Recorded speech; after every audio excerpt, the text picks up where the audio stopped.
Welcome to R X Unitech channel. वैदिक काल का 3 क्यूज हो चुका था, 75 क्वेश्चन तक डिस्कस हो चुका था। अब इसके आगे चलते हैं। अगला क्वेश्चन, श्रीमद् भगवत गीता का मौलिक रूप किस भाषा में लिखा गया है? तो भगवत गीता जो है लिखा गया है संस्कृत भाषा में। ठीक है, ये मौलिक भाषा है और जिसमें ये धार्मिक ग्रंथ है जो महाभारत का एक भाग है। किसका भाग है? महाभारत का। आगे चलते हैं। महाभारत मूलतः किस रूप में जानी जाती है? तो महाभारत मूलतः जय संहिता के रूप में जानी जाती है। अब जय संहिता के रूप में जानी जाती है महाभारत। तो महाभारत के बारे में कुछ जानकारी देख लेते हैं। महाभारत की रचना काल, मतलब महाभारत का रचना काल में 2800 श्लोक था। शुरुआत में महाभारत की जो रचना हुई उसमें 8800 श्लोक था। इसे जय संहिता नाम दिया गया। इस श्लोक को नाम दिया, जो श्लोका का जो संग्रह था उसे जय संहिता का नाम दिया। महाभारत का दूसरा संस्करण, मतलब कि दूसरा संस्करण को कहा गया भारत, जिसमें श्लोकों की संख्या था कितना? 24,000। तो पहले संस्करण को जैन संहिता कहा गया और दूसरे संस्करण को भारत कहा गया, जिसमें 24,000 श्लोक थे।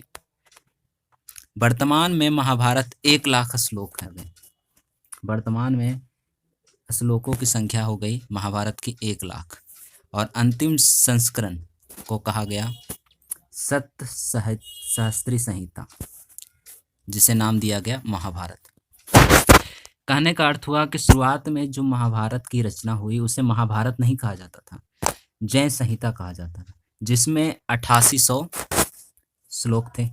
ठीक है, और उसे नाम दिया गया जय संहिता। इसके बाद महाभारत का मतलब में संशोधन हुआ और उसके महाभारत के श्लोकों को और विवरण और अच्छी तरीके से लिखा गया और विस्तृत रूप से लिखा गया उसके बारे में। तो दूसरा संस्करण को कहा गया भारत, जिसमें 24,000 श्लोक था। ठीक है, उसके बाद जो अंतिम उसमें और भी श्लोक जो 24,000 श्लोक थे उसको और वर्णन किया गया, उसके बारे में महाभारत के बारे में और वर्णन किया गया। तो 1,00,000 श्लोक हो गए और इस अंतिम संस्करण को कहा गया महाभारत। क्या कहा गया? महाभारत, जिसे सप्त सहस्त्री संहिता भी नाम कहा जाता है। शुरुआत में महाभारत नाम नहीं कहा गया था, जय संहिता कहा गया था। आगे चलते हैं।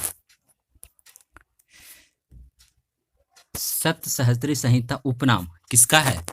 महाभारत का। किसका नाम है? महाभारत का, जिसमें 1,00,000 श्लोक है। ठीक है, आगे चलते हैं। हिंदू पौराणिक कथा के अनुसार समुद्र मंथन हेतु किस सर्प को रस्सी के रूप में प्रयोग किया गया था?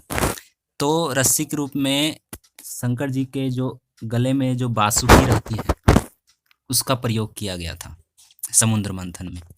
ठीक है, तो समुद्र मंथन जो हुआ था उसमें माथनी के रूप में मंदराचल पर्वत का प्रयोग किया गया जो घूमता था, और रस्सी के रूप में सर्पों का राजा बासुकी का प्रयोग किया गया।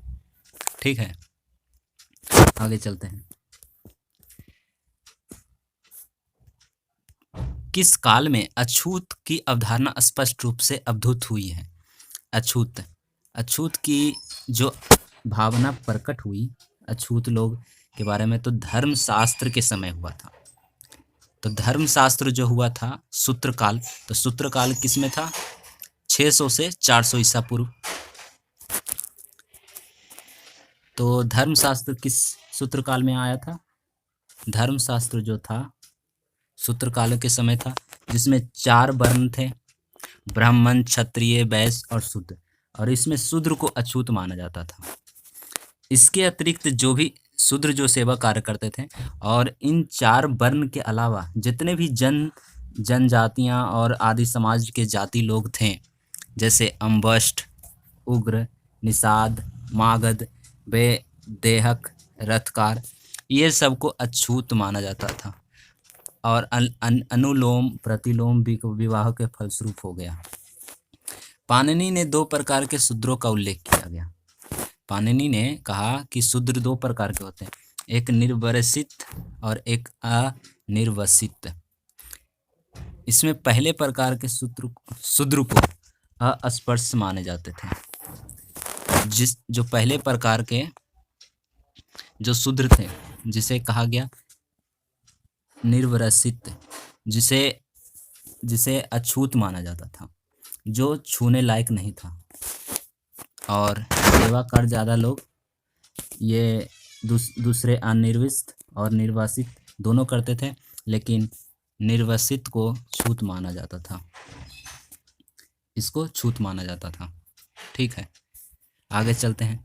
सत्यमेव जयते, सत्य की ही विजय हो, इसका अर्थ होता है सत्यमेव जयते।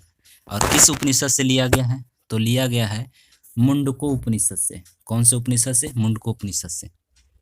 और ये भारत का राज्य चिन्ह भी है। सत्यमेव जयते कहाँ से लिया गया? तो मुंडको उपनिषद से लिया गया है, अभी बताया। और जिसका अर्थ होता है सत्य की जीत, और भारत का भी चिन्ह है। भारतीय प्रतीक पर उत्कीर्ण सत्यमेव जयते लिया गया है, तो मुंडको उपनिषद से लिया गया है। आगे चलते हैं। तमसो मा ज्योतिर्गम्य कथन है, मूलतः किससे लिया गया? उपनिषद से। किससे लिया गया? उपनिषद से। तो तमसो मा ज्योतिर्गम्य कथन जो है बृहन्नक उपनिषद से लिया गया है, जिसका अर्थ होता है अंधकार से प्रकाश की ओर बढ़ना। अंधकार से प्रकाश की ओर बढ़ना, किसका अर्थ होता है? तमसो मा ज्योतिर्गम्य। और कौन से उपनिषद से लिया गया? बृहन्नक उपनिषद से। ठीक है, आगे चलते हैं। वैदिक काल में किस जानवर को अघन्या कहा जाता था? क्या कहा जाता था? अघन्या। तो गाय को कहा जाता था अघन्या वैदिक काल में। वैदिक काल याद रखना है 1600 से 600 ईसा पूर्व तक चला था। ठीक है, वैदिक काल में गाय को अघन्य कहा जाता था। अघन्य का अर्थ होता है न मारे जाने योग्य। तो गाय को लोग मानते थे कि नहीं मारना चाहिए इसे, और वो गाय हत्या को दोष मानते थे, अपराध मानते थे। और उसे घायल करने वाले व्यक्ति को, अगर कोई व्यक्ति गाय को घायल कर देता था, तो उसे मृत्युदंड या देश से निकाल दिया जाता था। इसमें वेदों में इसका वर्णन मिलता है। ठीक है, ऋग्वेद में अघन्या का प्रयोग किसके लिए हुआ था? गाय के लिए। आगे चलते हैं। ऋग्वेद में कई परिच्छेदों में प्रयुक्त अघन्य शब्द संदर्भित है, किसके लिए? तो अघन्य प्रयोग हुआ था गाय के लिए। ठीक है, आगे चलते हैं। ऋग्वैदिक कालीन में आर्यों और सिंधु घाटी के लोगों की संस्कृति के बीच में क्या अंतर था? अंतर के संबंध में क्या था? तो दो कथन दिया गया है आर्यों और सिंधु घाटी के लोगों की संस्कृति के बारे में। तो पहला कथन है कि ऋग्वैदिक काल में आर्य जो कवच और शीर्षस्त्राण, हेलमेट जिसे बोला जाता है अभी, हेलमेट मतलब कवच, एक तरह से कवच, और एक तरह से हेड, सर को बचाव के लिए शीर्षस्त्राण पहनते थे, का उपयोग करते थे। ठीक है, जबकि सिंधु घाटी के लोगों में इनका उपयोग का कोई साक्ष्य नहीं मिला। मतलब कि ऋग्वैदिक काल में जो आर्य थे कवच पहनते थे, शीर्षस्त्राण पहनते थे, जो अभी हेलमेट, सिर को बचाव के लिए हेलमेट का प्रयोग होता है, उस टाइम शीर्षस्त्राण प्रयोग होता था और कवच होता था। लेकिन सिंधु घाटी के सभ्यता के लोगों में ऐसा कोई वर्णन नहीं मिलता है। ठीक है, आगे चलते हैं। पहला कथन हो गया। दूसरा कथन कह रहा है कि ऋग्वेदिक में आर्य को स्वर्ण, चांदी और ताम्र मतलब तांबा का ज्ञान था, लेकिन सिंधु घाटी के लोगों को केवल तांबा और लोहा का ज्ञान था। किसका ज्ञान था? आर्यों को ज्ञान था सोना, चांदी और तांबा, लेकिन सिंधु घाटी के लोगों को ज्ञान था तांबा और लोहा का। ठीक है, आगे चलते हैं। आर्यों आर्य जो ऋग वैदिक काल में आर्यों ने घोड़े को पालतू बना लिया था, घोड़े को पालतू बना लिया था, जबकि सिंधु घाटी के लोग को पशु इस पशु के बारे में जानते थे कि नहीं जानते थे, इसके कोई प्रमाण नहीं मिले हैं। तो घोड़े को पालतू बनाते थे, इसके प्रमाण मिले हैं आर्यों के, ऋग्वैदिक कालीन के आर्यों के लिए, लेकिन सिंधु घाटी के लोगों के पशुओं में पालतू बनाते थे कि नहीं बनाते थे, इसके कोई साक्ष्य नहीं मिलते। तीनों कथन आपने पढ़ लिया। तो पहला कथन जो है वो सिर्फ सही है। तो पहला कथन क्या था कि ऋग्वैदिक काल में जो लोग आर्य लोग थे वो कवच और शीर्षान पहनते थे, लेकिन सिंधु घाटी के लोग किसी भी प्रकार के सुरक्षा के लिए दृष्टिकोण से कुछ नहीं चीज का प्रयोग करते थे। ठीक है, ये कथन सही है। आगे चलते हैं। अब जान लेते हैं कुछ ऋग्वैदिक आर्य के बारे में।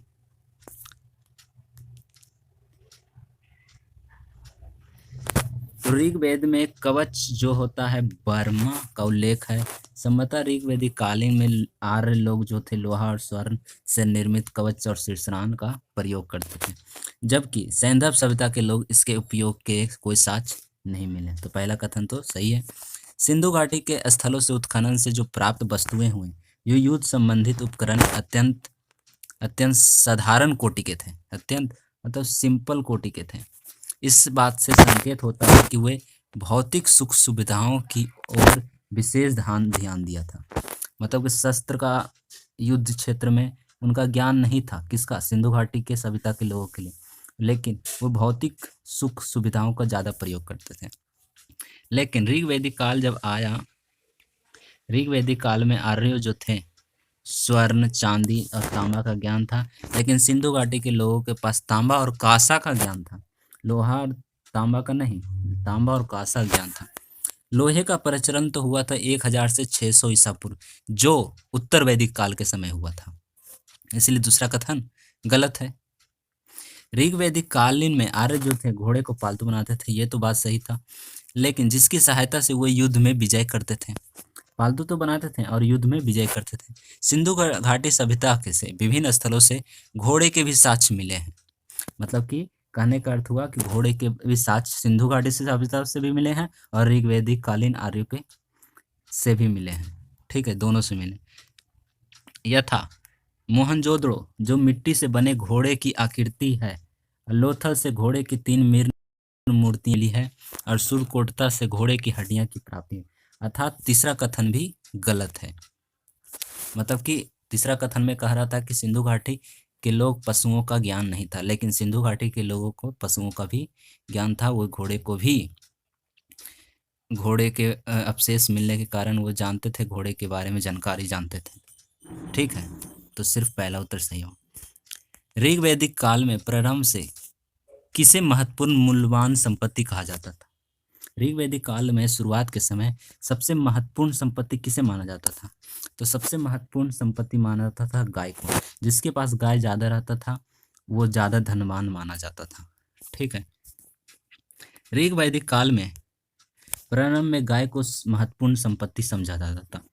इस काल में गाय का मुख्यतः लोग विनिमय का माध्यम करते थे, मतलब कि गाय किसी को देते थे और गाय के अलावा किसी दूसरे वस्तु को लेते थे। ऋग्वेद में कुछ सूक्त में गाय को देवता के रूप में भी वर्णन मिलता है। गाय को देवता के रूप में भी लोग मानते थे। आगे चलते हैं, मिलान करना है। ठीक है, तो मिलान देख लेते हैं।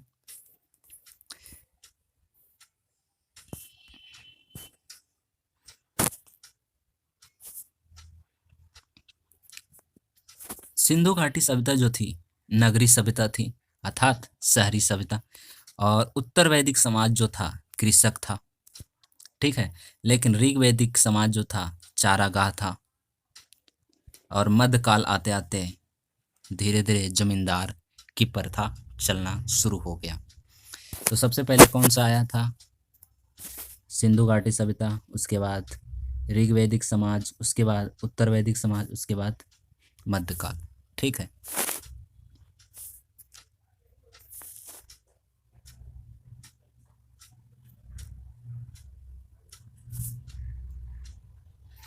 आगे चलते हैं। प्राचीन भारतीय समाज के प्रसंग में निम्नलिखित शब्दों में कौन शब्द शेष 3 वर्ग का नहीं है? तो 4 ऑप्शन है, 4 ऑप्शन में 3 एक जैसे हैं और लेकिन एक अलग है। तो इसमें है कुल, कुल जो वंश से भी रिलेटेड है और गोत्र से भी रिलेटेड है, लेकिन इसमें कोष का वर्णन नहीं मिलता। समाज में कुल आते हैं, वंश आते हैं, गोत्र आते हैं, गोष्ठ आते हैं, ये सब चीज़ आते हैं समाज में। प्राचीन भारतीय समाज के संदर्भ में कुल है, वंश है, गोत्र है, ये सब परिवार से संबंधित है, लेकिन कोष जो है परिवार से संबंधित नहीं है। अर्थात कोष जो है भंडार से संबंधित है, अनाज भंडार या फिर किसी चीज़ का भी भंडार हो, गेहूं का भंडार, चावल का भंडार इत्यादि चीज़ों का भंडार हो, तो उसे कोष शब्द का प्रयोग होता था। किस शब्द का? कोष शब्द का। ठीक है। संस्कार कितने होते थे? 16 संस्कार होते थे। शुरुआत में उपनयन संस्कार से लेकर जितने अंतिम तक, अंत्येष्टि तक, जन्म से मृत्यु तक में जितने सारे संस्कार होते थे वो टोटल 16 संस्कार होते थे। ठीक है। संस्कार का शाब्दिक अर्थ होता है परिष्कार, परिष्कार अर्थात शुद्धता अथवा पवित्रता।